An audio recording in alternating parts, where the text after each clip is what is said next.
so amazing. I just love working with him.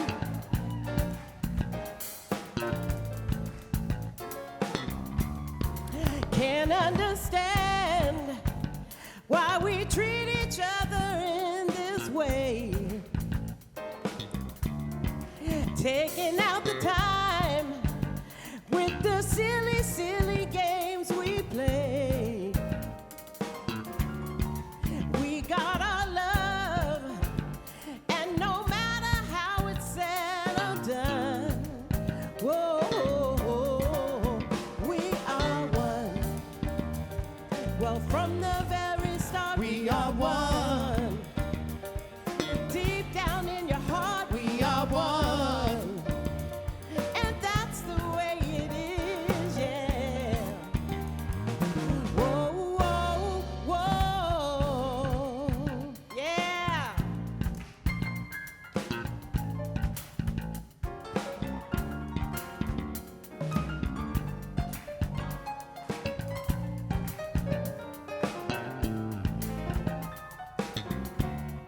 Sometimes I feel that we try to make each other sad.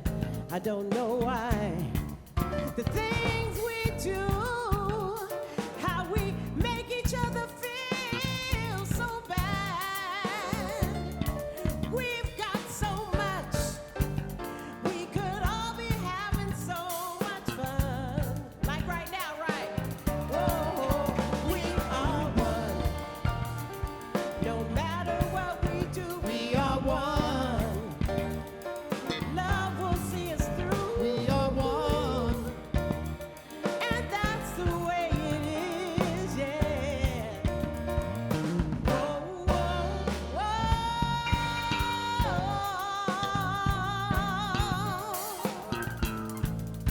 Yeah, we are one.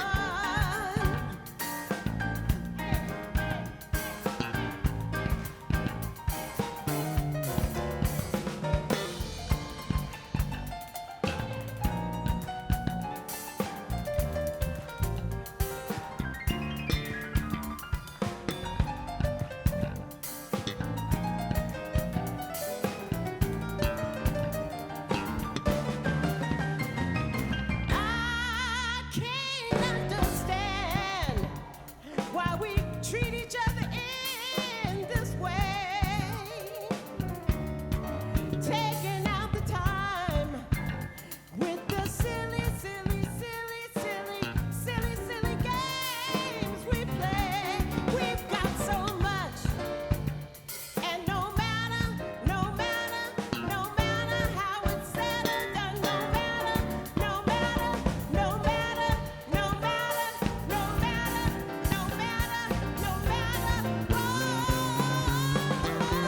oh, we are one. Well, from the very start, yeah, deep down in your heart, we are one. And that's the way it is, yeah. Whoa, whoa, we are one. Well, from the very start, we are one. Feel it deep down in your heart, we are one. And that's the way it is, yeah. Whoa, whoa, whoa.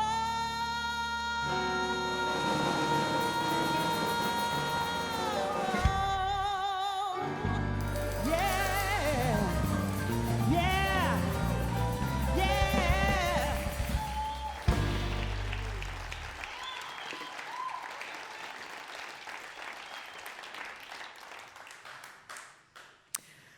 I love that song, We Are One, because it's the truth of our being, is we are one. We are part of the one great creator that created all things, and it is everywhere present in and through all of creation, and therefore we are one. And yet at the same time, people use that as an excuse not to pay attention to what's going on in the world. But I say it's actually a reason to pay attention for what's going on in the world. Because whatever is going on in the world is being expressed through the one thing that we are.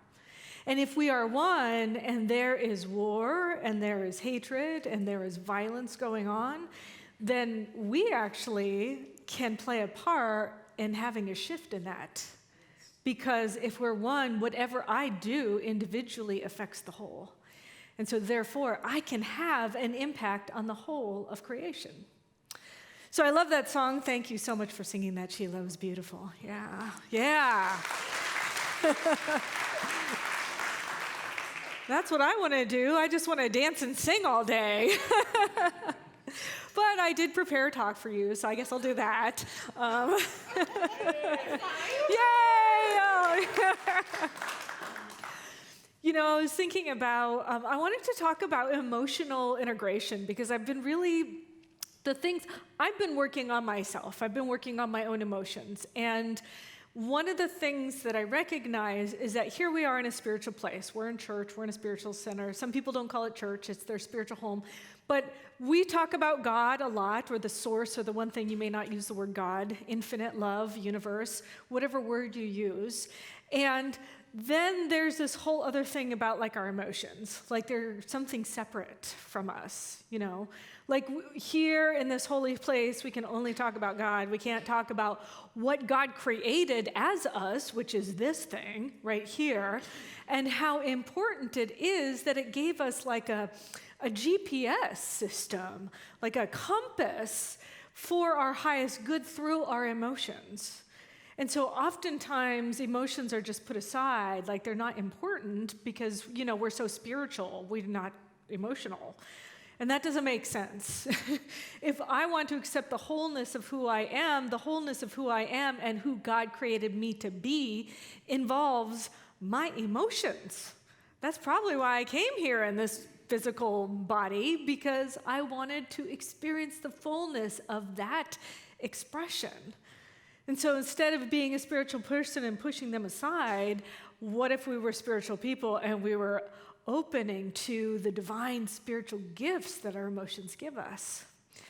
So that's what I wanted to go into, partly because I recognize when I don't know when it happened. Maybe I was a teenager, maybe it was preteen.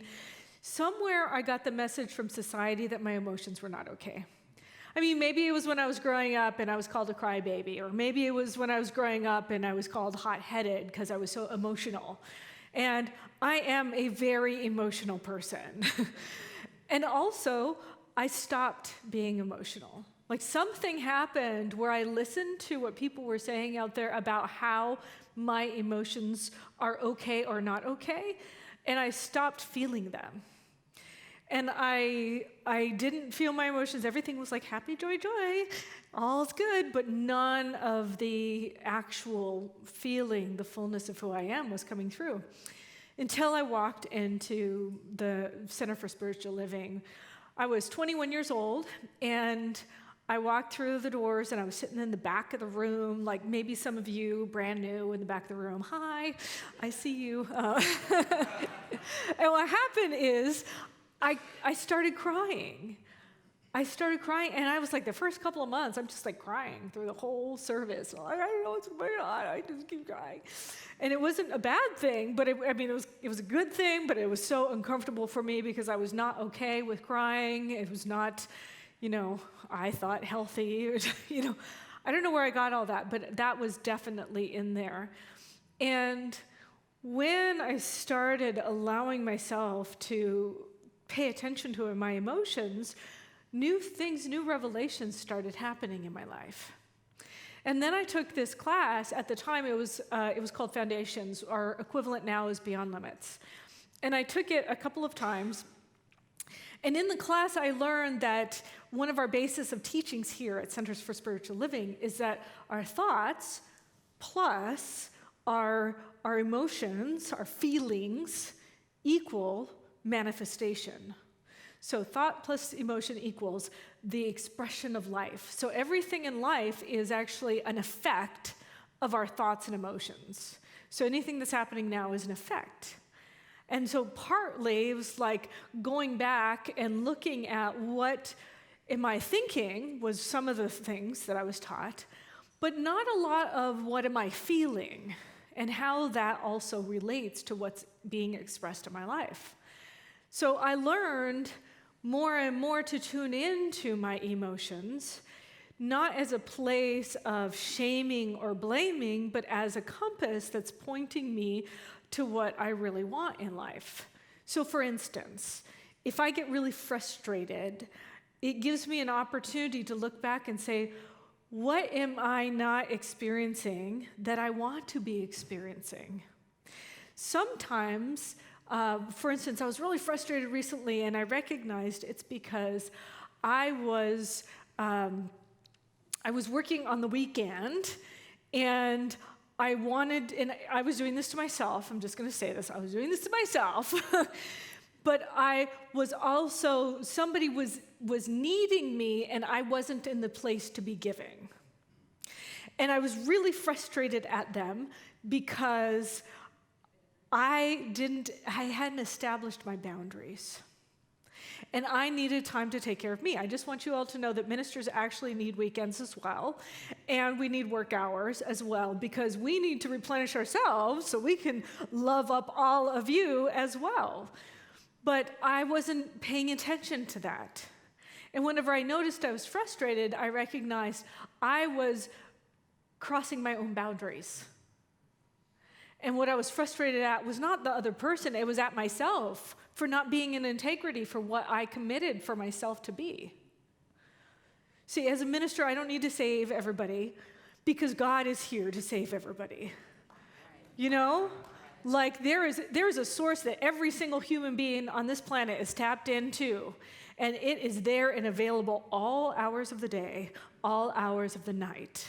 And so I don't need to be an intermediary. I can just be the place to remind people that they have a direct link to that infinite source. So sometimes my own unhealthy things have led me to recognizing when I say, I want to have a healthy, well-balanced life that's easy and effortless, and then when something happens that makes me frustrated, it is a compass to guide me to where I want to be.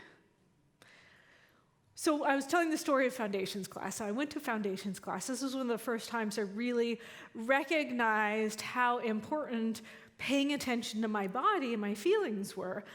I was in this relationship. My girlfriend and I were engaged to be married, and we were taking foundations class. I think it was like the second time.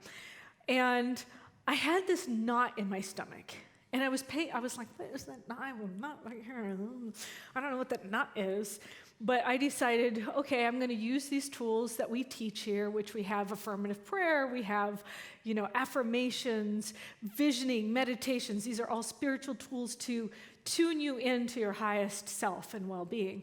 And I started using the tools, and I started affirming that I had the clarity for whatever that, knot in my stomach was. And meanwhile, my girlfriend and I were having a difficult relationship. We were arguing, we were fighting. And what I really wanted was peace in our relationship. I wanted peace, I wanted harmony, and so notice that the difficult thing was leading me to clarity on what I actually wanted. So we're having these challenging things, and so I decided, you know what, I'm going to really focus on what I would love in my relationship. I want to have a healthy relationship. I want to have a relationship where we are each other's equal and we lift each other up instead of tear each other down. And what happened during that class is my girlfriend came to me and she let me know that she had fallen in love with somebody else. And the knot went away.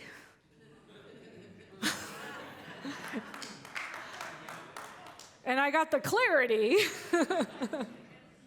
It wasn't in the way I was planning. It was very uncomfortable. And at the same time, I got answered prayer, and my body knew before I knew. It knew something was going on before I knew. See, we know things, we don't know them brain-wise, but our body is tuned into things that we may not be aware of. And so paying attention to our body is, again, that spiritual compass, a GPS on like what is our next greatest yet to be.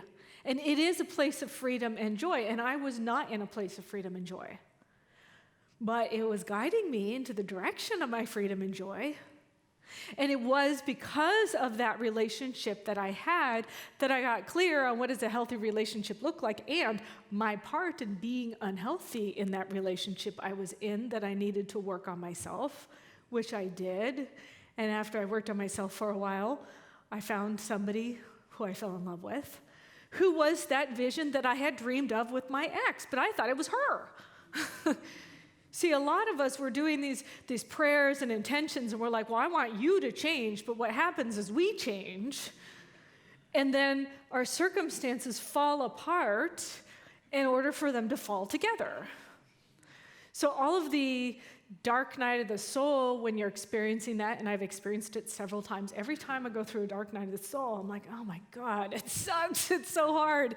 And at the same time, I recognize it is that decomposing of all the crap that is not serving me, just like fall. Fall is the leaves are letting go of all those things, not serving, and then what happens to leaves is they decompose, and they become the nutrients for the thing for the springtime.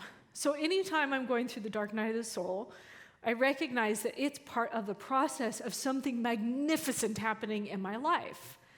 And it does suck. It doesn't mean I don't feel all my feelings. I do feel the sadness and the loss. And, I went through deep grief whenever my ex decided to move on. It doesn't mean just because I had a future amazing experience coming towards me, doesn't mean I didn't feel all of that loss.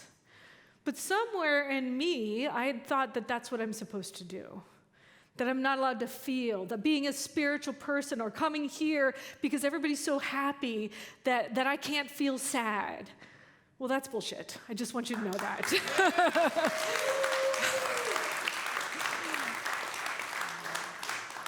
This is the place for you to be, in all of it, to be a mess. But the secret is that these emotions are actually helping you live a happier, more joyful life, which kind of seems counterintuitive. Oh, if I feel all this anger and sadness, I'm going to live a happier life? Well, yeah, because honestly, it's repressed emotions that get caught in our bodies that cause so many health conditions that happen to us. And so actually feeling our emotions and allowing to process them through us allow us to have a healthier, freer, happier life. I was doing some research for this talk, and I love the Heart Math Institute. I'm a huge fan, been a huge fan for a long time, and they had these facts. 60 to 80% of primary care doctor visits are related to stress. Yet only 3% of patients receive stress management help. In a study of 5,716, random number, middle-aged people, those with the highest self-regulation abilities were over 50 times more likely to be alive and without chronic disease 15 years later than those with lowest self-regulation scores. Now, self-regulation means I am experiencing an emotion. I tune into that. I do some exercises, I do breathing, I do meditation, I pay attention to what's going on in my body, and then I shift what's going on. But I have to pay attention, and I don't resist what's happening, I allow it to process through me. That's what self-regulation techniques are. So people who allow themselves to feel their emotions and process through their emotions are much less likely to experience chronic disease. So again, in foundations class, thoughts plus emotions equals manifestation. Oftentimes, when Ernest Holmes was talking about science of mind, and he was talking about philosophy, and he was studying all the great philosophers of his time, they were really talking about how our mental faculties cause experiences in our lives, how a lot of our thinking behaviors and habits can cause manifestations that are things that we don't want. But the thing about the times when he was living is there wasn't a lot of study on emotions. Well, lo and behold, here we are, alive in the time when Brene Brown is putting this book, a groundbreaking book on emotions, the Atlas of the Heart. And I've been studying all these emotions. And Brené Brown talks about how when we can put language around our emotions, that it helps create meaning and helps us process through those emotions quicker. So when I learn about my emotions and I go, oh, I'm feeling something. What am I feeling? What is that? Where is it located in my body? And I pay attention to that and I say, oh, God, I'm feeling this kind of knot in my stomach. And I just feel really sad, and I'm feeling kind of irritable too, and uneasy, and what is that? And let me just feel it. And take the time to feel it. When you breathe it in and you feel it in your body, and then you let it go. Let it go. And that leads to an insight, an aha, or an illumination.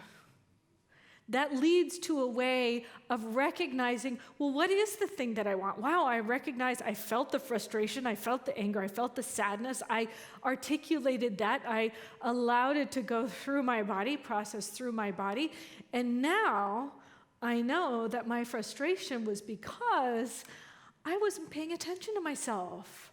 I wasn't allowing myself to stand in those boundaries of self-care that I so expressed that I wanted to have. And now I'm choosing to express that. And now I'm choosing to stand in my power. What does that look like? So it's like we have to get through that process in order to get to the revelation of what we would love. But a lot of times people just skip over that. That's called spiritual bypass. They're like, oh, I don't want to feel what's going on right here, so I'll just go over to what I love.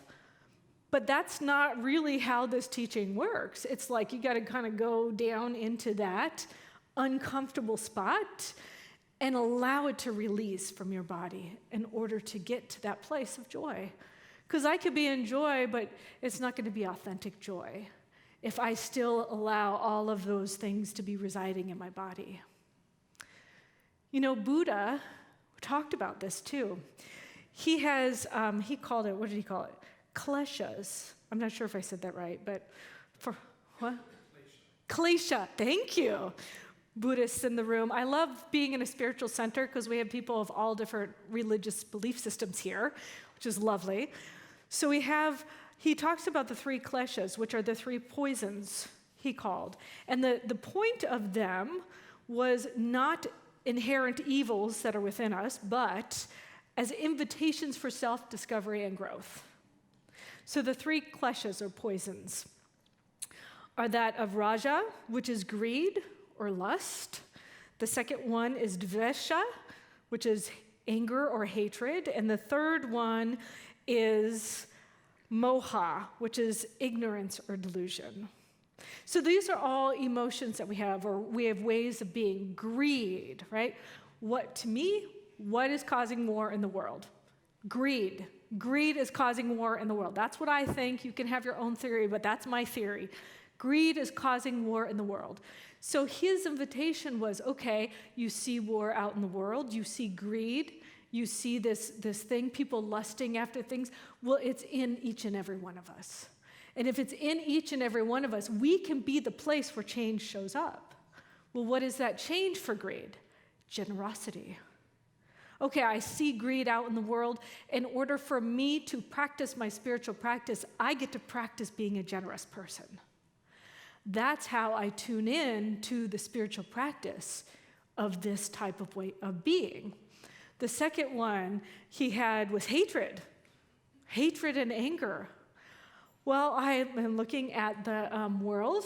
I have to say, there's a couple of leaders of countries that I've noticed that are killing people. And I have noticed within me a little bit of hatred towards that. Well, what does that mean? That hatred is not going to cure the world. Hatred never does anything good, ever. So if I'm doing that, do you know what hatred does in my own body? Do you know how it damages myself? This is why he called them the 3 poisons, because we're just poisoning ourselves when we can choose to take the poison and keep the poison going, or we can choose to do the spiritual practice. So what is the spiritual practice against against, not against, but counteracting the place of liberation is the place of loving kindness. Loving kindness is the place where we are when we recognize hatred in the world. We get to be the place where loving kindness shows up. So how do I do loving kindness when I'm looking at, I'll just say it, Putin? How do I practice that? Well, I recognize and know that every single person who is causing harm had harm caused to them. And any person who's displaying some sense of anger or vitriolic action is doing that because they have something inside of them that's causing that to happen. It happened to them. They're just perpetuating a cycle. So in order for that cycle to stop, I have to be the place where loving kindness shows up. Can I be the place where loving kindness shows up for that person? Woo, that's the spiritual practice. When I can see them and love them exactly as they are, no matter how painful that is. I'm not saying I agree. I'm not saying that this is, okay in the world, but I am saying that I can show up as a place for love, and I can actually see them through the eyes of love. I could walk in their shoes. I don't know what their shoes are. I don't know what they experienced. But I can create an experience of love because I know that love heals everything. So can I be the place where loving kindness shows up in the world? Now, this is just leading up, by the way, to the holidays.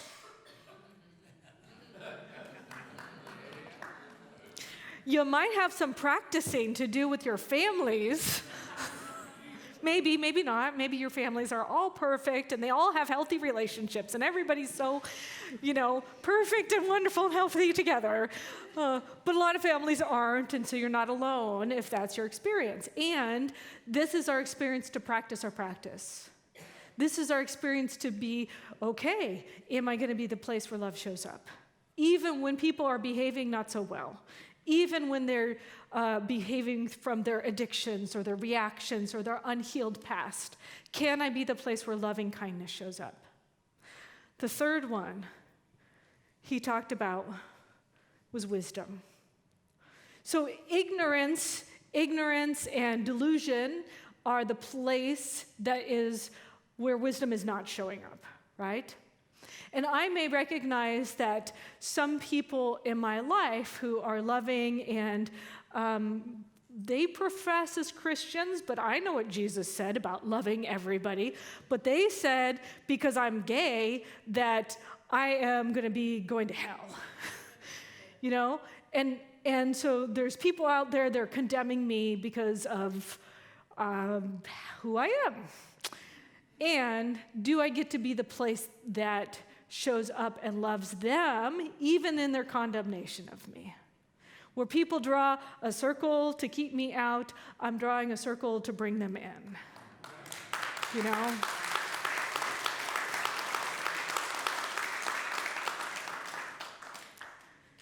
So these are our places where our spiritual practice shows up.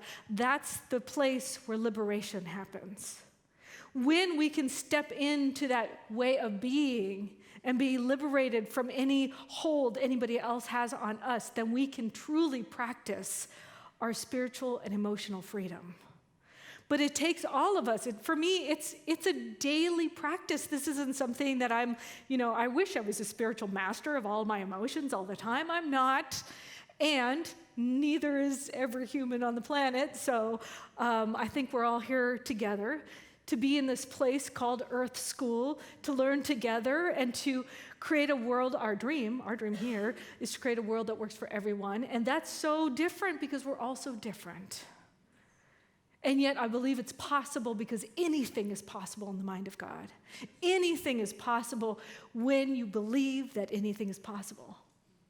Now, I have seen mountains move. I have seen miracles happen. I have seen all kinds of crazy, amazing, brilliant things happen because I know that there is a God that is bigger than me, and it can create a world that is bigger than my imagining. That this world that we're living in is just an effect, and yet we have the choice to tune in to who we are and say, all right, I feel what's going on. I allow this experience to process through me. It's okay to have those emotions. And then where do they lead? And that's our spiritual practice, is moving through the emotions and then going, like I was with my ex. I was in a place of disharmony, and I claimed a place of harmony.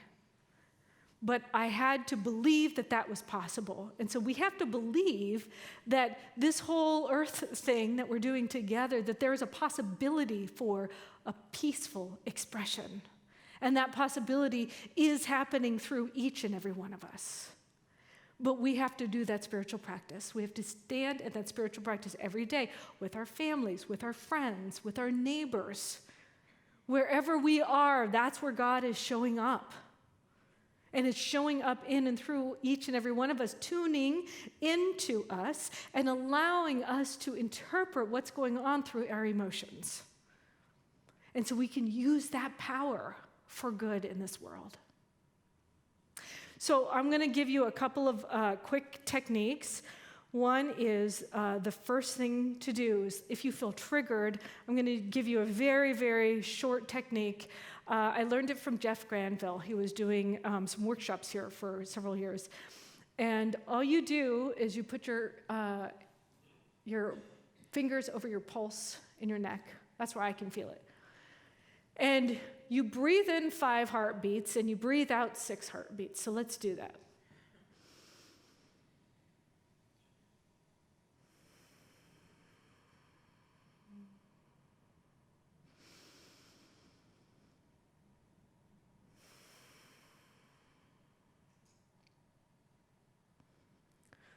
So I did that twice. And that tunes you into your body. When you're tuned into your body, and that actually, if you keep doing it, it will cause you to calm down. In any situation, it will cause you to calm down. So if you notice you're triggered, just do that very simple technique, and it will cause you to calm down. And then what you want to do is identify your emotions. You're going to want to say, okay, here's what I'm feeling. Where are they in my body? Find out where they're hidden. Where are they? For me, I had this. Sometimes they're here. Sometimes they're here. They're just notice. You're not judging, you're just noticing. Okay, here they are in my body. And then you articulate what they are. That's why I love the Atlas of the Heart book. Brene Brown talked about articulating the emotions. I actually have an emotional sheet that I've printed out that labels all the 87 emotions. So I could say, okay, I'm feeling a little bit of that and a little bit of this, and gives me some words, some language around it. And then you allow yourself to actually feel it. The best time to do this is in a safe space, with a practitioner, with yourself, with a therapist, in a place where you're not going to be, there are going to be people who are judging, where you're not going to be judged, where you can just be yourself and allow yourself to feel those feelings. Maybe it's in your partnership, wherever it is, in your Sangha group. So allow yourself just to feel those feelings. You only need to do it for 90 seconds. 90 seconds is all you need to allow the feeling to process. Are you willing to give yourself 90 seconds to process your emotions? Yes. And then you do something to release it. Oftentimes it could just be like, you shake it off. You can make a noise, you can make a growl, you can do anything just to kind of like physically release it from your body, and then pause and take some deep breaths, and then tune in to find out what is your next step. What is this leading to? What insight is this giving me? What gift has this emotion brought me? And you ask yourself those questions, and you pay attention, because you'll be guided to what your next right and perfect step is. Because the last step is to transform your emotions into doing some good in the world. To transform them. I was frustrated, right? I noticed the frustration. Well, the good I was going to be doing in the world was actually establishing boundaries for myself so I could have self-care.